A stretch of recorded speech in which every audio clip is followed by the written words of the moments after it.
Halo anak-anak, apa kabar kalian pada hari ini? Semoga kalian selalu sehat dalam lindungan Tuhan. Pada materi sebelumnya, kita telah membahas tentang perubahan sosial budaya. Proses perubahan sosial budaya di era modern berkaitan erat dengan globalisasi. Jadi hari ini kita akan mempelajari materi tentang globalisasi. Globalisasi menciptakan masyarakat dunia saling bergantung dalam berbagai bidang kehidupan. Apa ya yang akan kita pelajari pada hari ini? Yang pertama yang akan kita bahas yaitu bentuk globalisasi di berbagai bidang kehidupan. Yang kedua, dampak globalisasi, dampak positif dan dampak negatif. Dan yang ketiga, upaya menghadapi globalisasi. Globalisasi berasal dari istilah globe yang berarti bumi dan izarten yang berarti proses. Apa itu globalisasi? Globalisasi diambil dari kata global atau universal. Orang yang pertama kali menggunakan istilah globalisasi adalah Theodore Levitt pada tahun 1985. Apa yang dimaksud dengan globalisasi? Menurut Waters dalam Kamanto Sunarto tahun 2004, pengertian globalisasi adalah suatu proses sosial yang di dalamnya kendala geografi terhadap perubahan sosial budaya menjadi berkurang atau surut. Globalisasi menjadikan seluruh bangsa dan negara di dunia semakin terkait. Itulah pengertian globalisasi. Baik, kita lanjut yang berikut, bentuk-bentuk globalisasi. Adapun bentuk-bentuk globalisasi di berbagai bidang kehidupan. Yang pertama yang akan kita bahas di bidang budaya. Yang kedua di bidang komunikasi. Yang ketiga di bidang ekonomi. Yang keempat di bidang ilmu pengetahuan teknologi. Dan yang kelima di bidang transportasi. Mari kita bahas satu persatu. Yang pertama, globalisasi di bidang budaya. Globalisasi dalam bidang budaya memberikan manfaat, misalnya memperkaya budaya bangsa. Globalisasi di bidang budaya ditandai dengan peningkatan penggunaan bahasa asing dalam interaksi sosial sehari-hari. Contohnya bahasa Inggris. Bahasa Inggris merupakan salah satu contoh bahasa dunia. Semua orang belajar bahasa Inggris untuk dapat berkomunikasi dengan masyarakat dunia. Budaya global akan masuk ke negara mana saja yang mengikuti arus globalisasi. Sebagai contoh kita lihat budaya dari negara lain yang cukup berpengaruh di Indonesia, seperti budaya Korea dan Jepang, di mana banyak anak muda Indonesia mulai menggandrungi budaya tersebut, mulai dari model baju sampai pada musiknya. Saat ini banyak yang sudah mulai menggabungkan budaya lokal dan budaya global yang mereka sebut globalisasi. Ya, kita lanjut yang kedua, globalisasi di bidang komunikasi. Komunikasi merupakan proses penyampaian pesan atau informasi dari satu pihak ke pihak lain. Globalisasi dalam bidang komunikasi dapat dilihat dari kemajuan teknologi komunikasi yang bisa kita bandingkan pada zaman dulu. Komunikasi pada zaman dulu semula bersifat tradisional. Kemudian mulai mengalami perkembangan setelah adanya teknologi seperti telepon, HP, internet, serta media sosial yang ada sekarang ini. Perkembangan teknologi komunikasi mampu mendekatkan yang jauh. Ya, kita lanjut yang ketiga, globalisasi di bidang ekonomi. Globalisasi di bidang ekonomi merupakan suatu aktivitas ekonomi dan perdagangan secara global dan terbuka. Dalam globalisasi ekonomi, berbagai negara di dunia menjadi pasar yang satu dan semakin terintegrasi tanpa mengenal batasan teritorial atau kewilayahan antar negara. Globalisasi ekonomi ditandai dengan adanya perdagangan bebas atau yang biasa disebut pasar bebas atau free trade. Ya, untuk pengertian perdagangan bebas akan kita bahas lebih lanjut di bab 3. Kerjasama di bidang ekonomi antar negara telah menyatukan negara yang terlibat dalam organisasi internasional. Misalnya di Eropa terdapat EFTA dan EC. Di kalangan negara-negara pengekspor minyak terdapat OPEC. Selain dibentuknya organisasi internasional, ada juga bermunculan perusahaan-perusahaan internasional yang jaringannya ke seluruh dunia, seperti Coca-Cola, Pepsi, KFC, dan McDonald. Pemasaran mereka tidak lagi di satu negara, tetapi di seluruh dunia. Seolah dunia telah menjadi satu pasar, tidak ada lagi batas-batas yang menghambat operasi mereka. Yang keempat, kita ilmu pengetahuan dan teknologi. Apa ya yang dimaksud dengan ilmu pengetahuan dan teknologi? Pada dasarnya, ilmu pengetahuan merupakan teori-teori yang dirumuskan secara tetap. Sementara teknologi adalah praktek atau ilmu terapan dari teori yang berasal dari ilmu pengetahuan. Dapatkah kamu anak-anak menemukan contoh perkembangan iptek yang membawa manfaat besar dalam kehidupanmu? Globalisasi di bidang ilmu pengetahuan dan teknologi ditandai dengan adanya penggunaan teknologi canggih. Ya, misalnya contoh di bidang pendidikan. Guru dapat menggunakan proyektor atau LCD dan internet dalam proses pembelajaran. Yang berikut kita lanjut globalisasi di bidang transportasi. Transportasi adalah pemindahan barang atau manusia dari satu tempat ke tempat lain.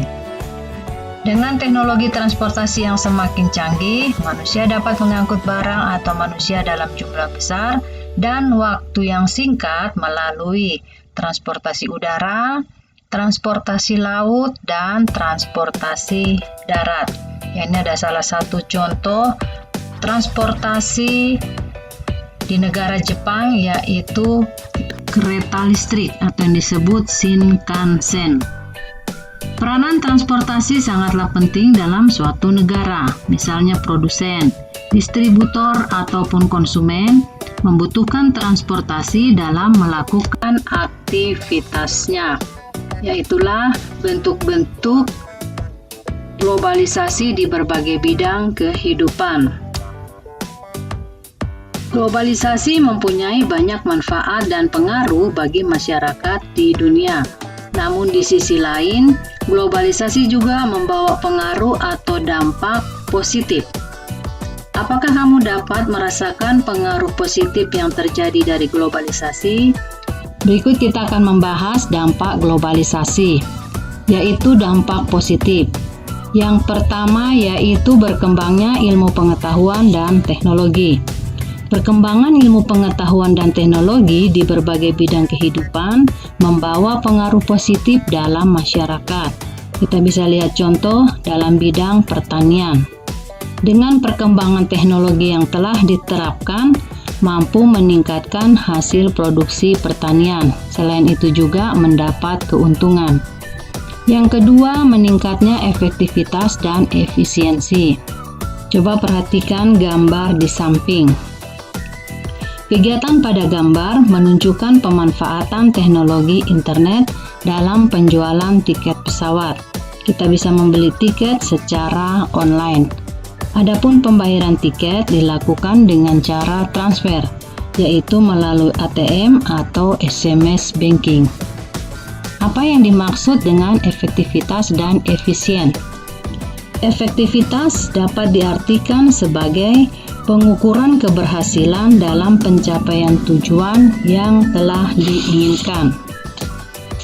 Sedangkan efisien dapat diartikan sebagai tepat, cermat, berdaya guna, dan bertepat guna dalam melakukan sesuatu.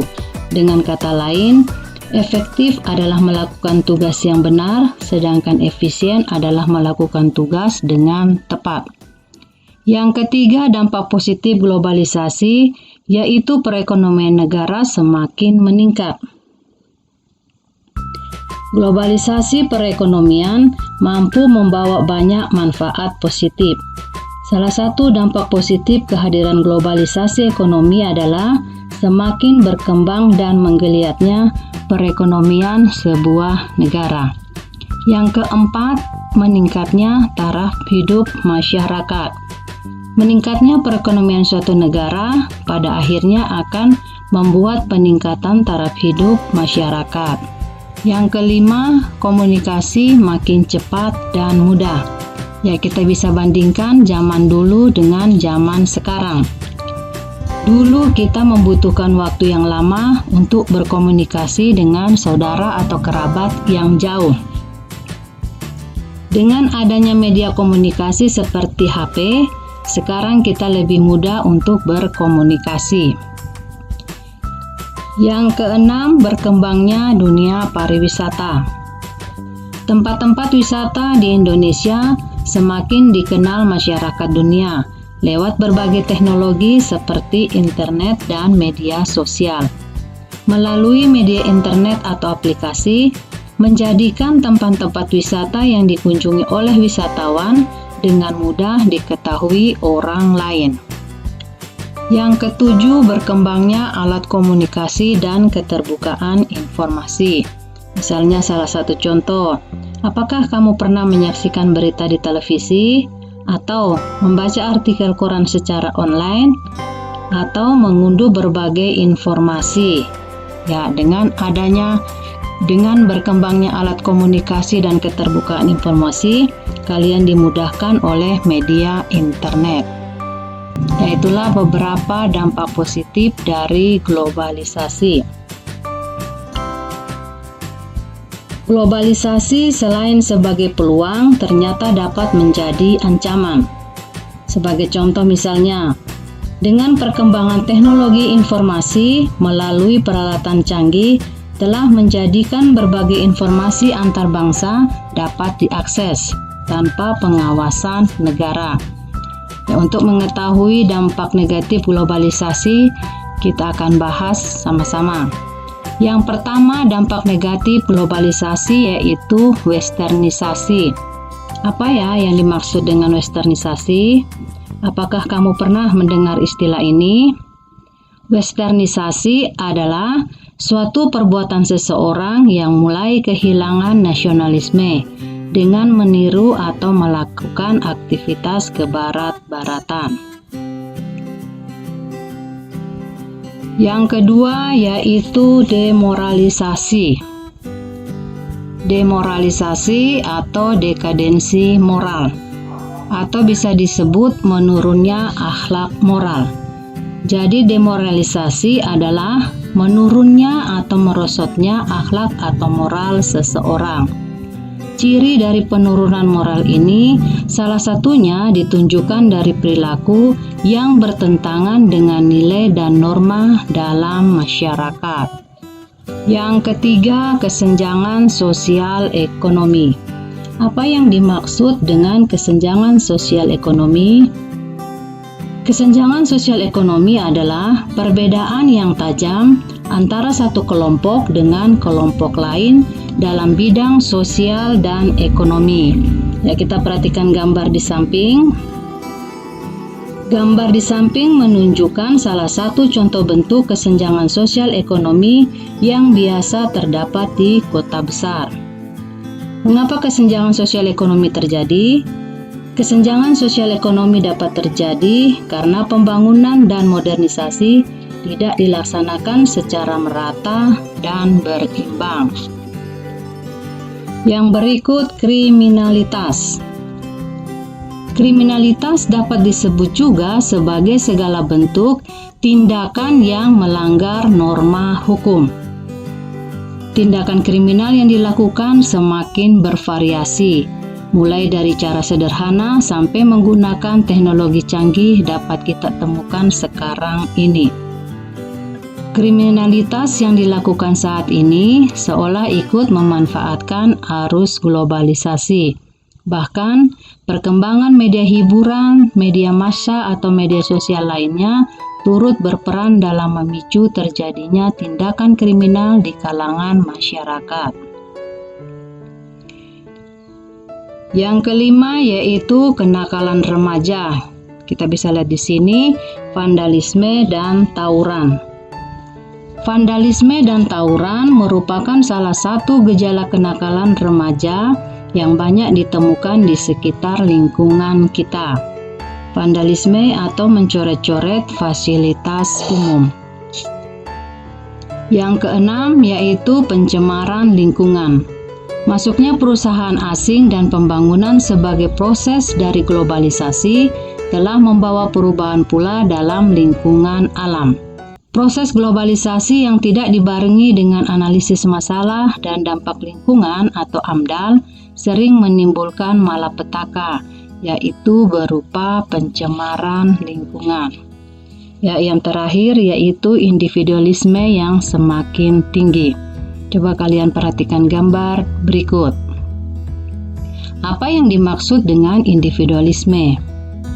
Individualisme bisa disebut sebagai perilaku yang mementingkan diri sendiri dan tidak mau tahu urusan atau kepentingan orang lain. Ya, kalau kita lihat gambar, ketika semua sibuk dengan HP-nya masing-masing. Kapan ya kita ngobrol? Di kota besar misalnya, sikap individualisme tampak jelas, bahkan dengan jarak tetangga yang berdekatan belum tentu saling mengenal. Yaitulah beberapa dampak negatif globalisasi. Kita lanjut yang berikut, upaya menghadapi globalisasi di berbagai bidang kehidupan. Yang pertama, upaya menghadapi globalisasi di bidang budaya. Globalisasi merupakan tantangan besar bagi setiap bangsa. Globalisasi tetap dan akan terus berlangsung, dan kita tidak bisa mencari cara untuk menghentikannya, namun kita bisa mencari cara untuk menyikapinya. Adapun cara yang mungkin dapat kita lakukan bersama agar globalisasi dalam bidang budaya di Indonesia tetap membawa pengaruh positif terhadap kebudayaan asli bangsa Indonesia. Adapun cara yang dapat dilakukan yang pertama, yaitu menyaring setiap budaya asing yang sesuai dengan budaya asli. Yang kedua, mempromosikan budaya asli Indonesia ke kancah internasional untuk menumbuhkan rasa cinta budaya Indonesia.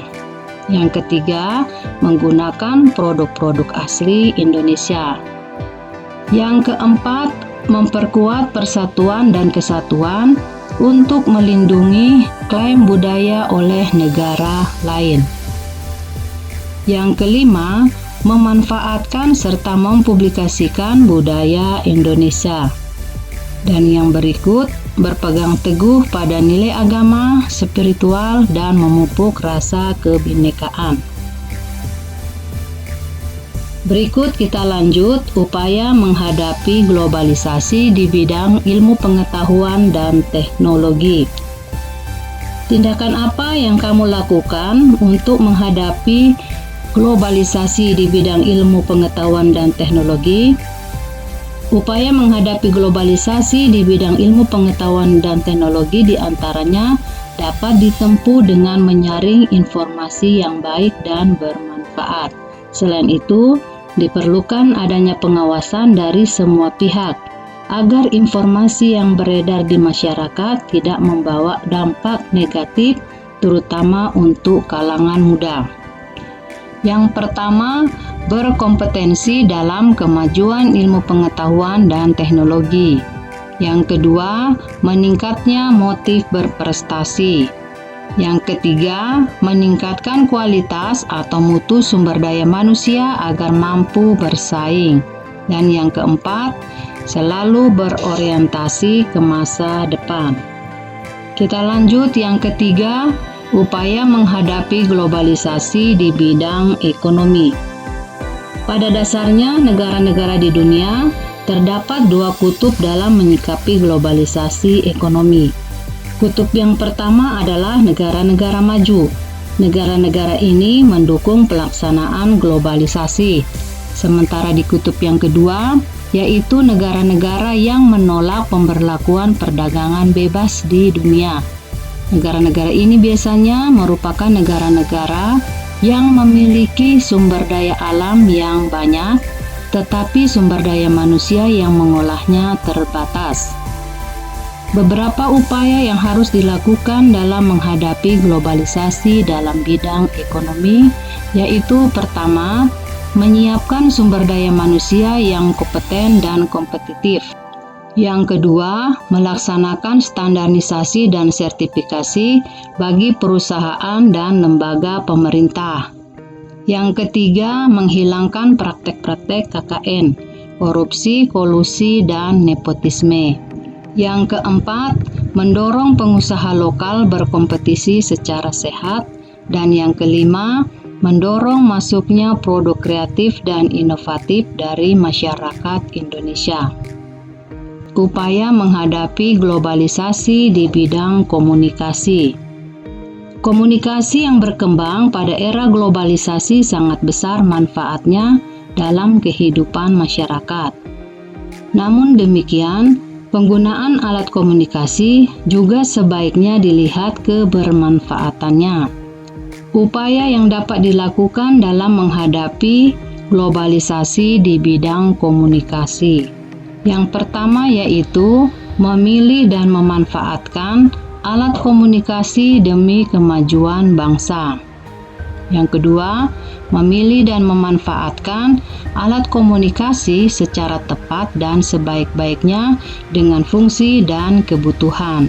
Yang ketiga, memilih informasi dengan tepat dan bijaksana agar tidak mudah terpengaruh dan terhasut oleh informasi yang salah. Kita lanjut yang kelima, upaya menghadapi globalisasi di bidang transportasi. Globalisasi di bidang transportasi telah membawa pengaruh yang sangat besar dalam pemilihan alat transportasi. Untuk menjangkau tempat yang dekat saja, terkadang kita tetap memanfaatkan alat transportasi, padahal dapat dijangkau dengan jalan kaki. Lalu bagaimana cara menghadapi agar globalisasi di bidang transportasi lebih tepat dan efisien? Adapun upaya yang dilakukan, yang pertama, memanfaatkan alat transportasi sesuai jarak dan waktu. Yang kedua, menggunakan alat transportasi sesuai keperluan agar dapat meminimalisasi pencemaran lingkungan. Yang ketiga, menjaga keberadaan alat transportasi lokal sebagai salah satu khazanah budaya. Itulah berbagai cara atau upaya dalam menghadapi globalisasi di berbagai bidang kehidupan.